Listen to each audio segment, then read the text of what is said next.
आजकल जो छोटे बिजनेस है ना, उनके लिए डिजिटल होना सिर्फ एक ऑप्शन नहीं है, बल्कि एक ऐसा चौराहा है जहां उन्हें एक रास्ता चुनना ही होगा। और आज वो जो भी फैसला लेंगे, वही उनका भविष्य तय करेगा। ये सिर्फ कोई नई टेक्नोलॉजी अपनाने की बात नहीं है, नहीं, ये तो दो अलग अलग दुनियाओं में से किसी एक को चुनने जैसा है।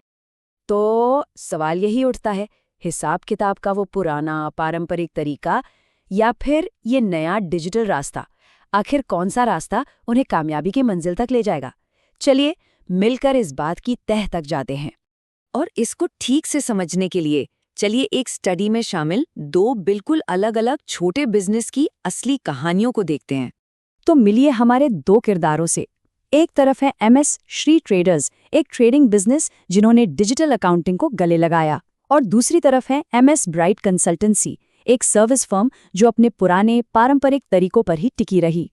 तो सबसे पहले बात करते हैं उस बिजनेस की जिसने डिजिटल रास्ता चुना।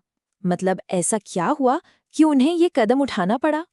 अच्छा, डिजिटल होने से पहले श्री ट्रेडर्स की हालत कुछ ऐसी थी कि वो जैसे कागजों के ढेर में ही दबे रहते थे। हर लेन देन को हाथ से रिकॉर्ड करने में घंटों लगते थे।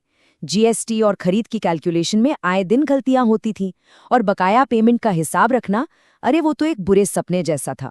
ऊपर से साल के अंत में फाइनेंशियल रिपोर्ट भी देर से बनती थी, और स्टॉक में क्या है क्या नहीं इसका भी कोई रियल टाइम पता नहीं चलता था। मतलब दबाव बस बढ़ता ही जा रहा था। और फिर आया वो टर्निंग पॉइंट।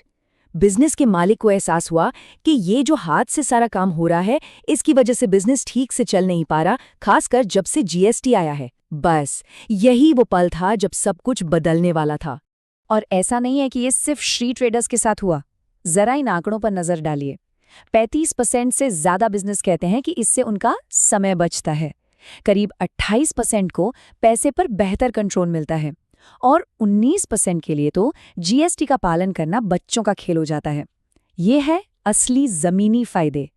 और सबसे मजे की बात यह है कि ये सॉफ्टवेयर सिर्फ हिसाब किताब तक ही सीमित नहीं है।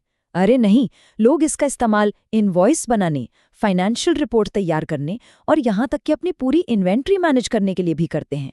ये तो समझिए बिजनेस का पूरा कंट्रोल सेंटर बन जाता है। चलिए अब सिक्के का दूसरा पहलू देखते हैं। उन बिजनेस का क्या जो इस बदलाव से दूर रहे? आखिर वो क्यों पीछे रह गए? ब्राइट कंसल्टेंसी के मालिक की सोच बिल्कुल सीधी थी। नया सॉफ्टवेयर मतलब फिजूल का खर्चा।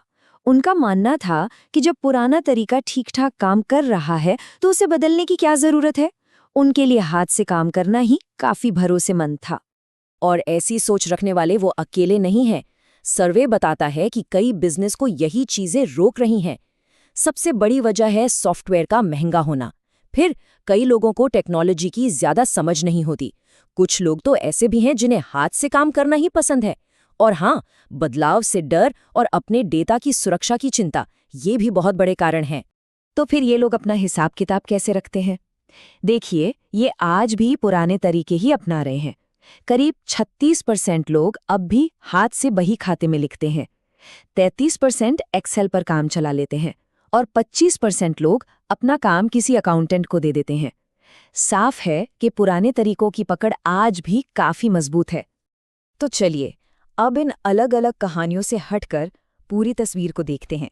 ये जो 104 बिजनेस का सर्वे हुआ, इसके बड़े आंकड़े क्या कहते हैं? और यहाँ आकर बात बहुत दिलचस्प हो जाती है। 65.4%।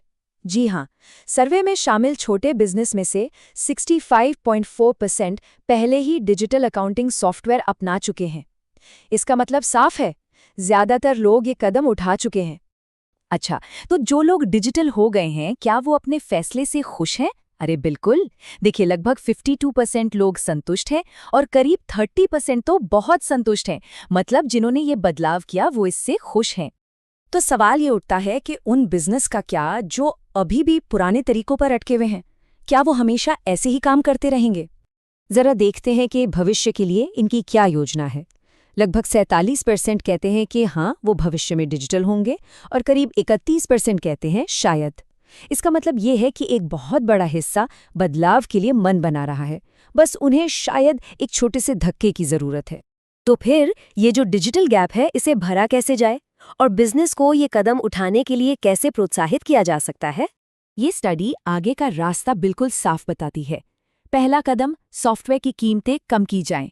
दूसरा कदम, लोगों को मुफ्त या सस्ती ट्रेनिंग दी जाए। और तीसरा, सबसे ज़रूरी कदम, उन्हें भरोसेमंद टेक्निकल सपोर्ट मिले। ये 3 कदम वाकई सब कुछ बदल सकते हैं। तो आखिर में किसी भी छोटे बिजनेस के लिए सवाल सिर्फ सॉफ्टवेयर का नहीं, बल्कि पूरी रणनीति का है। उन्हें खुद से ये पूछना होगा, क्या वो जिस रास्ते पर आज चल रहे हैं वो उन्हें भविष्य में मंजिल तक पहुंचा पाएगा?